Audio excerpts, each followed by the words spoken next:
We are live now. Jack got the last of his wiggles out, which is what you have to do with your toddlers before you go live.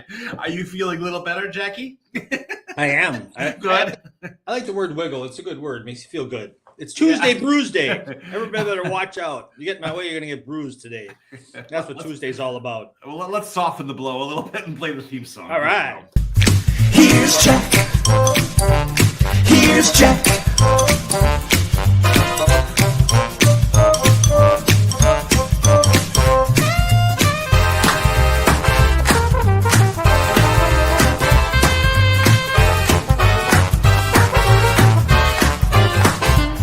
Here's Jack. Here's Jack.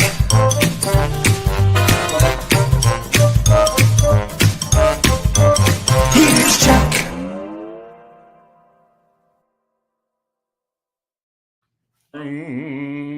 What was waiting for us on our doorstep today? The news. Without me? I usually bring that the doorstep last Thursday, the day you were here in this very studio.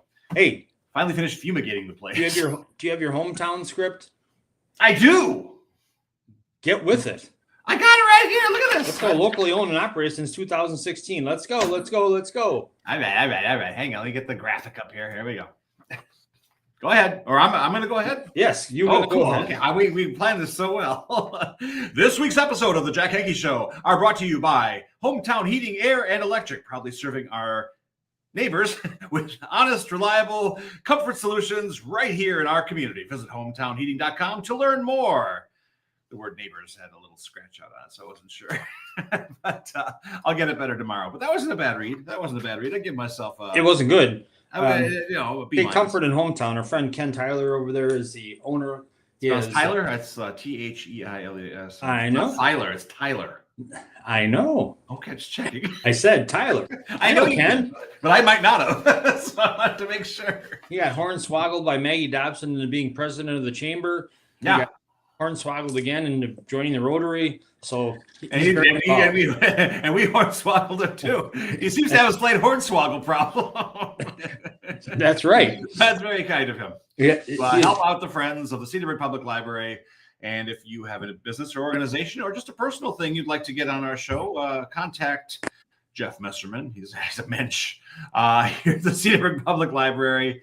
And we'll find a way to get your message on this very show at 8 a.m. It's actually 8:05 a.m. here. You should start a men's clothing line because you're so dapper. I agree. And call it menswear. Menswear. That's actually pretty good. I hate it when he gets a good zinger out. Pretty good. Who are you kidding? It's pretty good. I'll take it. Did you get the email I sent you like 7 minutes ago? Something about mac and cheese. Yes. A little early for that, but I know. You going there now? You want to do some mac and cheese? Well, it's spectacular and it's so timely. It's a Black Friday story. It's pretty cool. Yeah, here we go. It is. I don't know about being cool. It's actually kind of horrifying, but so this is out of QZ.com. I'm not sure what news outlet that is, Jack. It don't matter. It don't matter. It's a 65-inch novelty box of Kraft mac and cheese. It went on sale in black. They put it on sale. It's the shape of a big screen TV. That's why they put a 65-inch. Yes, and it was only $19.37. It went on sale at midnight on Black Friday. Sold out in seconds. It did fly. People were furious about it. Wow. What? 65. It explains a lot about America right now at this snapshot in history. When you open the thing, it's actually 65 boxes of Kraft mac and cheese. Are you a mac and cheese guy?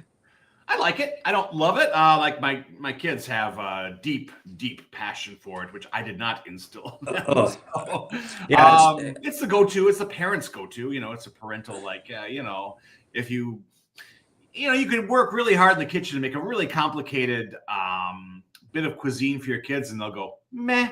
But if you make mac and cheese, they're like yeah. So it's crazy. It reminds me, though, of another good cause. Mel's Charities now has the Mel Mac back at Out and Out. I saw that. I was there yesterday. Started yesterday, and it's going through January, you buy a Mel Mac and you get to donate. Part of it goes to Mel's charities. For sure. Speaking of charities, it is, you know what day it is? Something about Bruise Day, I hear. Tuesday's Bruise Day. I'm going to take it a little softer today with a little lighter touch because that's how I always am. Today is Giving Tuesday. That's true. It's a perfect day, after eating and shopping on Black Friday and shopping online. Mm-hmm. And now it's time to turn around and maybe drip a little guilt out of your conscience and do a little Giving Tuesday. One of our favorites is Mr. Bob's Under the Bridge. Ooh, can I play the video? I'm ready. It's queued up. Oh, yes, please. If you're wondering what to give, first of all, real quick, Mr. Bob's helps the homeless in Milwaukee, and people often have questions about what to donate or what kind of shape things have to be. This is an excellent how-to guide. It's a little fun, but it gets youth involved in this video. So if you delivered would, please. by the messengers. You don't want to mess with these messengers, right? These are teenagers. Yes, this is for Mr. Bob's Under the Bridge. Here it comes. What not to donate? Ripped or stained items. Would you want to wear this? I don't think so. So don't donate it. Adult diapers. Bed pads? No, thank you. If you want to donate things like this, please bring toddler diapers, pads, Tampons and wipes. These fancy items are great, but not what our friends are in need of. Personalized items and coats like these are not what we're looking for. But during the winter months, coats like this are better suited for our friends. Don't donate overused, stained, or dirty. Clean your clothes before you donate them. Our friends wouldn't appreciate opened or pre-used hygiene or expired items. Home decor like plants, space heaters, fans, or anything of that nature. Please check out our website to see what qualifies for donation. Who wouldn't wear it? Our friends wouldn't wear it. So please don't donate it. Excellent job. There we go. And there are other good causes like Family Sharing of Ozaukee County can accept the home items. Not all of them, you have to check with them as well. Right. But it's clothes, hygiene, money. That's what they need, and it's great. Also, there is another event for Mr. Bob's Under the Bridge coming up February 1st. They just unveiled this. Mm-hmm. Cheers to Charity at Lion's Tail Brewing to benefit Mr. Bob. Sunday, February 1st, 2026. It's in Wauwatosa on North Avenue from 2:30 to 5 p.m. 2:30 to 5:30 p.m. Okay. So they're finding different ways to get the community involved and have, it's not all just give. It's have some fun and meet the people who are involved with this as well, which is a great idea. I mean, the reach is obviously beyond Ozaukee County if they're having an event in Wauwatosa. So that's cool. Yeah, it is cool. Excellent. And it's a great organization. So it's any questions you have, MrBobsUnderTheBridge.org, headquartered in Grafton. The weekly outreach is at Kosciuszko Park in Milwaukee. They're very active on Facebook and Instagram. So there's many ways to find out more about Mr. Bob's. Yeah, without a doubt. Absolutely. So cool. Hey, you're here on a big day. In about 5 minutes, we're going to have on one of those writer persons. Author Lisa C. Paul is here. She's gonna be bringing the collective IQ of this show way up. I mean, very happy. The only direction to go is up, Jack. That's right. Up, Jack. Hey, absolutely. It's interesting. I do have to talk about this stack of papers I have, and I was leafing through them today as my coffee was brewing, and I did a little math, which, again, for the collective IQ of the show. Maybe you should have waited for Lisa. I know. I was going to send her the numbers and see what she thought. But, do you know gazintas? Yeah. But, these things, they ain't cheap anymore. In the old days, you'd plunk down 2 dimes and get yourself one of these newspapers, and then 2 more dimes to get you a cup of coffee, and and yourself some change. Be set for the day. Yeah, but the Milwaukee Journal Sentinel, it's $3.25 an issue now, and the Wall Street Journal, and it's thinner than ever. Well, I'm not going to make any commentary on journalism of the day. I'm just talking about the finances here. Okay, yep. We'll say that for another I'm with day. you. I'm with you, bro. Wall Street Journal, $5, which is funny. This is the most expensive paper we have here. And this is for people who are kind of money conscious. It's interesting. The Wall Street Journal. Yeah, but it really has a good cross section of stories. It does. Right, exactly. New York Times, $4. And if those of you doing the maths at home, and I got USA Today here, and that's about what I got here. That's about $3 as well. So you're looking at about $15 worth of news in my hand right here. But you know what? You don't have to spend a nickel, because if you come to the Cedarburg Public Library, this stack is waiting for you when our doors open at 9:30. I'll be sure they get up there in the right place. Not before 9:30. No. There are some who want to tap on the door. What's great? We do have some patrons who, I think we talked about this on the show before. They like to be the first person to crack the paper. There's something about that. To have, I don't like my paper unread. So they show up at our door at 9:31. Yes. They don't want it pre-folded, pre-wrinkled, whatever. So interesting stuff. Did you see the USA Today has an interesting story on the White House decor this year for the holidays? It's called, they're doing Home for the Holidays this year. And I have to give it to Ms. Melania. That's not bad. It's okay. I like that. I think the years prior, she kind of made it look like the Mirage. It was kind of a Vegas holiday. I don't see the big hole in that picture where they took out the wing. Oh, well, yeah. They're still working on that. Rome wasn't built in a day, Jack. Journal Sentinel's reporting today. We had this scary story in our school system in Milwaukee with the whole lead paint thing. I was just going on and on this story, and I'm interested. It's interesting because I wonder. I don't feel like there was a big backlash for that, and nobody's like taking a fall for that. But doesn't it sound? It strikes me that like if there's that much lead paint in our schools that hasn't been addressed after all this time, that it must not be bad. Isn't there a roster of names that we can like, that means send up the river? It's no big deal. Yeah, okay. Jack's running for office next year, as you can hear. Maybe Lisa Paul's an attorney. Maybe she can advise us on that. Oh, great. I'm sure she'll be thrilled to know turning her loose on the Milwaukee public school system here. So nice stuff. Anyway, that stack of newspapers, all the news that's fit to print and less, are waiting for you here at the Cedarburg Public Library. Come on in. So if you want to do that, Jeff, where are they located in the library? So if you go to the second floor, you'll have to see me. I'm on the second floor. Nothing free. No such thing as a free lunch. So you'll go past me. Do not collect $200 and go straight to the back of the building, facing the post office here, and you will find our periodical section along with about 35 to 40 magazines that you don't have to buy either anymore. You can just come to your library, and you can even check out past issues if you have a library card, or unlike Jack, a library card without a phone. I have a serious question. Are the periodicals that you have, because they still call them periodicals, the magazines? I do. Okay.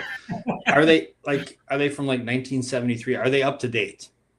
Oh, they're up to date. Yeah, no. We only keep about a year's worth retroactively. Okay. Otherwise, okay, that's cool. Yeah, I think we'd have like and breathing issue. And, and this is kind of a segue into, I guess. Do you guys still use microfiche? I call it microfilm because I'm from America. Fiche is a French word, I think. But, and actually, I'm glad you brought that up. Linda's going to love this. My boss. We had a organization digitize all of our microfiche last year, and now they're all available online. I'll bring up the link tomorrow, not today because we're pressed for time. But it's really cool, and they made our microfilm searchable. So actually, everything was digitized and searchable. So if you're looking for a birthday party from 1926 that may have happened up the road here, it's much easier to find as opposed to spinning. So that's a beautiful thing. Nice. Yeah, I like it. Last question. Please. Does anyone ever ask about use the term microfiche? They do. I'm not sure how that got out there. That's one of the greatest words ever. I blame you. It's just great. Like everything else in my life, I blame you. So that works out well. Hey, let's bring in a guest. Yes, I wish I could play her out with Doc Severinsen in the band, but instead, I'm going to show you the cover of her book, and this is Swimming in the Daylight. Lisa Paul is... See the connection, microfiche? Her name, and yes, very good. And Lisa, hello and good morning. Hey, good morning, you guys. Thanks for having me on. Oh, welcome to the show. It's nice to have you. Hey, you're welcome. It's a little bit out of my usual Zoom comfort for work, so... Oh, we do that all the time. We like breaking comfort zones is our specialty here. Good. And in fact, we have just terribly difficult questions to answer. And every guest who's ever been on the show has to start with this question, which is, do you prefer crunchy or creamy? It's got to be crunchy. Yes, yes, yes, yes. You have a home here on the Jack Henke Okay, Show. All right. Not Pressure's only is off. it the right answer, Pressure she said is it's off. got to be. There's no doubt. I love it. Thank you. Thank you. Now you're going to be a regular. Sorry. That's great. Well, welcome to the show. We're thrilled to have you. I understand we have the pleasure of meeting you because you met Linda Eastwood, who is the director of the library, at an event recently. Yes, it was very nice to meet her and for her to put me in touch with you two. Well, this is great. We've been researching your book, and Jeff's been reading your book, and he thinks it's fantastic. Three chapters in. Thank you. Yeah. No, it's really it's one of those great. You know, I'm a fiction guy, but I love nonfiction that is more story based and personal and readable. And you did that. You did that. And it's fascinating. I would recommend it to anybody who even just like, I'm not sure about nonfiction. This is a great story right out of the gate. Like you didn't waste any time, and I love that. So thank you so much. Good read. It's always just thrilling to me that more than my parents and my husband read my book. So thank you so much. Oh my goodness! You had a lot of attention. You garnered a lot of interest in this, and it's fantastic the way you did it. And you even had a scholarship named. I did. This fantastic. I mean, just a lot of people want to do things, but you pulled it off. I mean, that's fantastic. The scholarship I had was active for my friend Ina Mayman when I was a student at the University of Minnesota, and then, years later, a generation later, when I published my book, I wanted to go back and have an event there.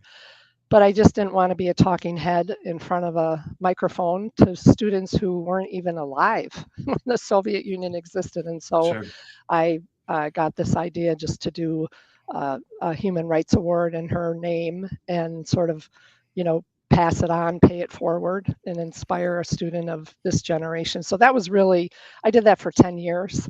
That was really that was just really great. You're a doer. You don't just do it for like 6 months. You're in it.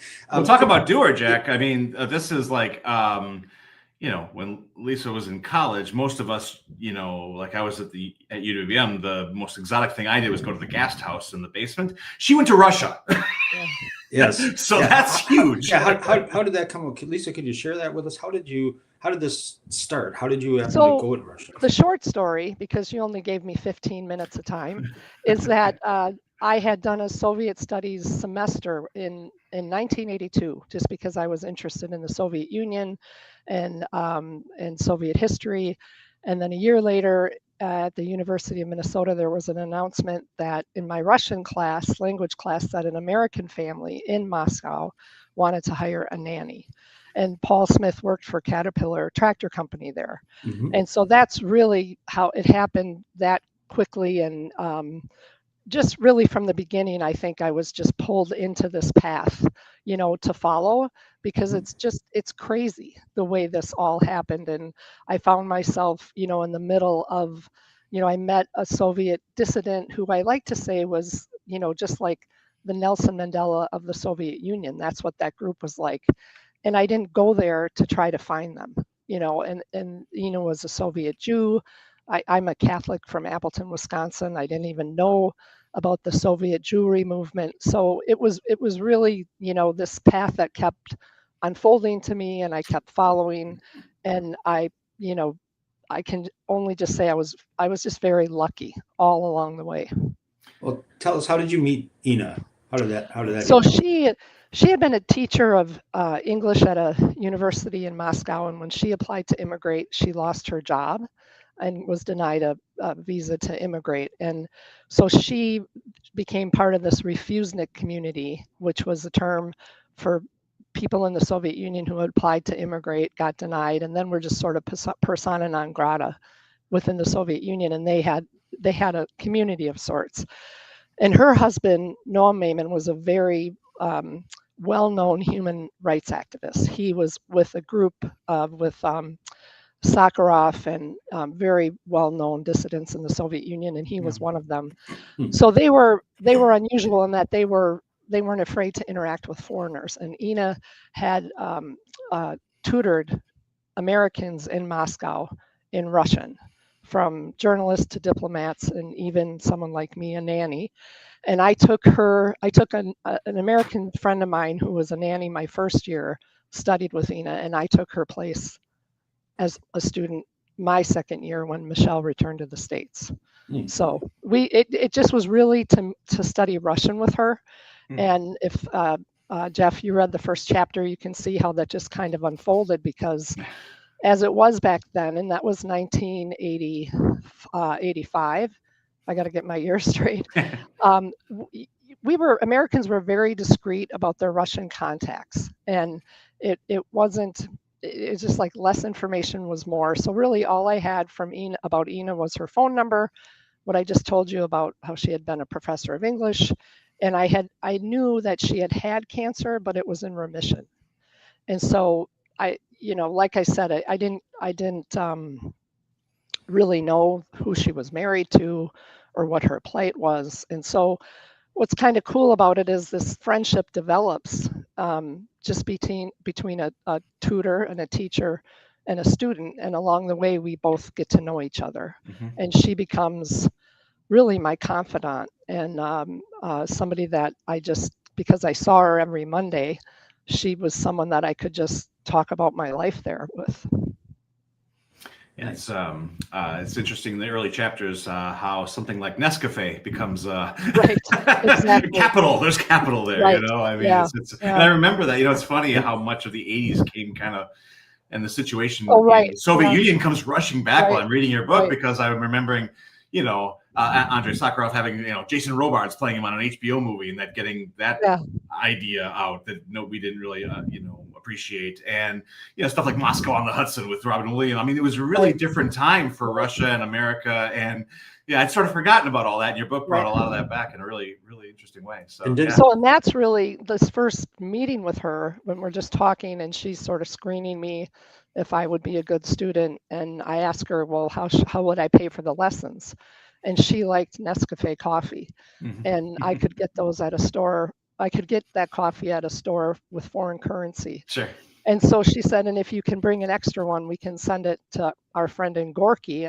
And she was referring to Sakharov, who was exiled there at the time, internal exile. And I was like, are you talking about Sakharov? Like, who are you? Where am I?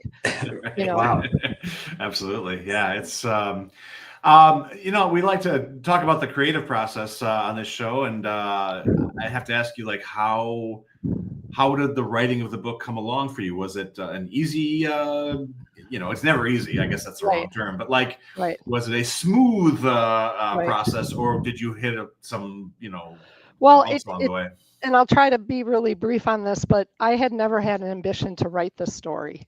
And then when you finally get to the epilogue, you'll get some insight into that. But I was in my mid-40s, and my mother had Alzheimer's, and I was really struggling with that. And I got to this place where it was, my book is about finding hope and despair, and or in the midst of despair. And Ina was that was her legacy in my life, right?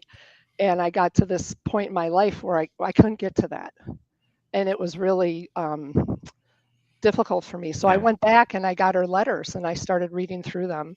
And in that process, and her giving me hope to get through that time, I had this purpose to write the story, which was, if I can share this story and inspire others to find hope in dark times, then I'm going to try to do it. And so I just had this,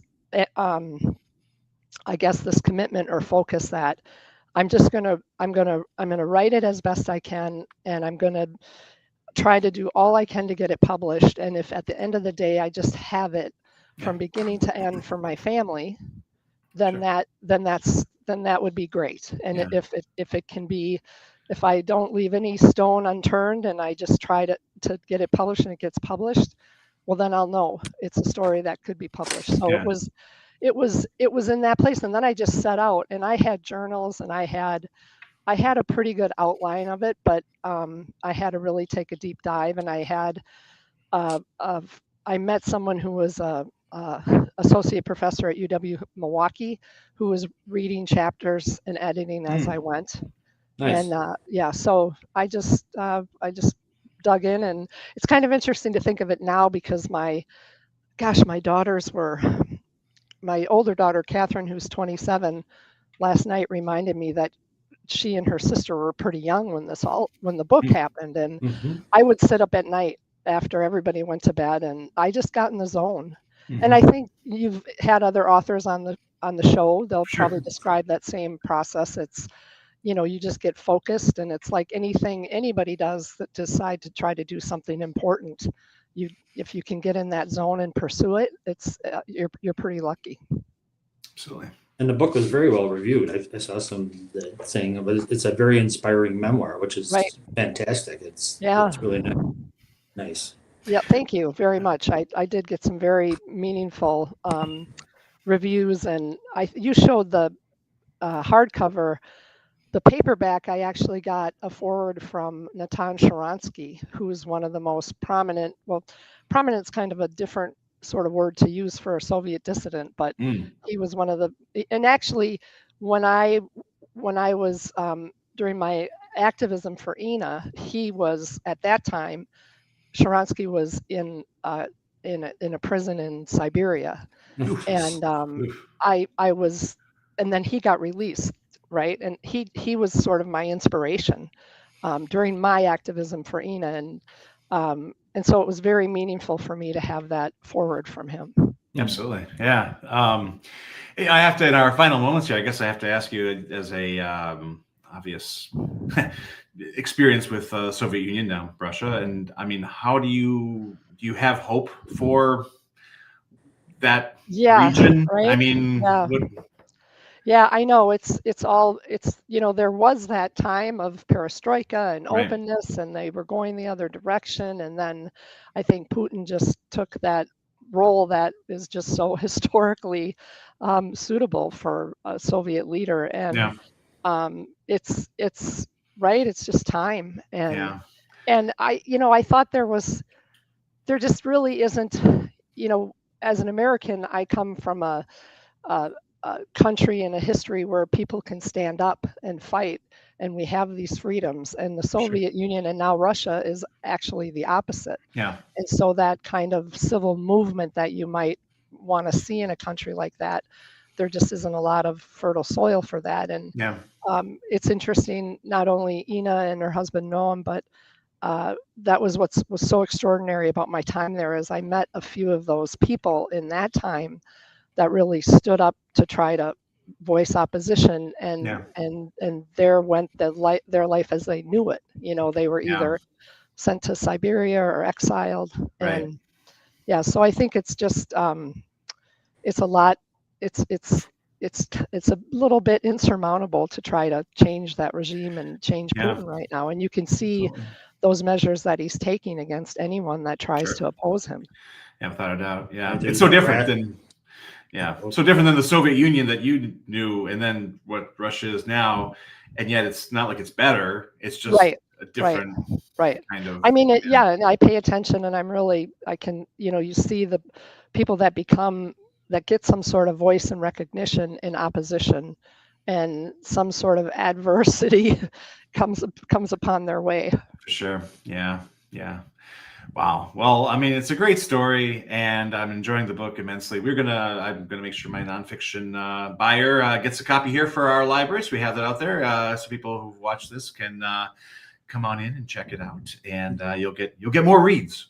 Thank you so much. A beautiful thing. Absolutely. No, it's a pleasure, and it's a thrill to share the story whenever I can. So it was really nice of Linda to reach out to you and for you to invite me on the show. Well, she wanted to know if we could behave with an adult, and I think we passed. So thank you for the opportunity.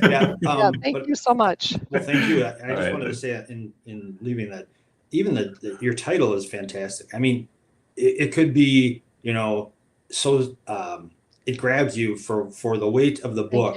It was an excellent choice, and I just really think it's one of those things you keep going back. Yes.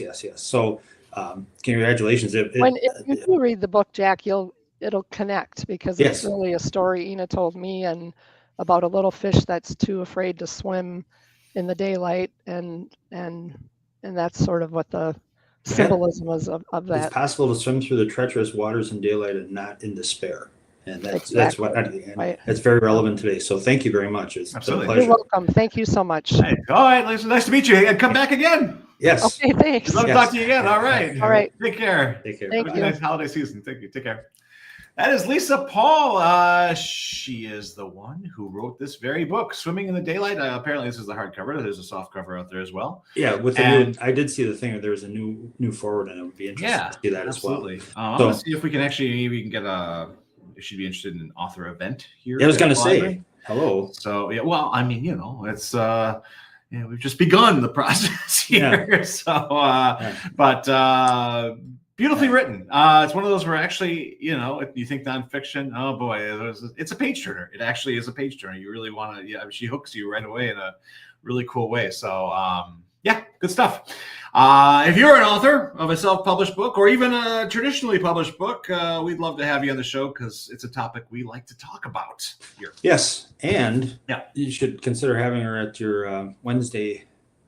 That would be great. I would, yes, that was another. That'd be inspiring to people of a different kind of story because so much better. Yeah, it's fiction. without a doubt. Yeah, we don't get As long as you don't have that one guy. Oh, stop! You be nice. My question. God, do I have to play the Jeez. theme again?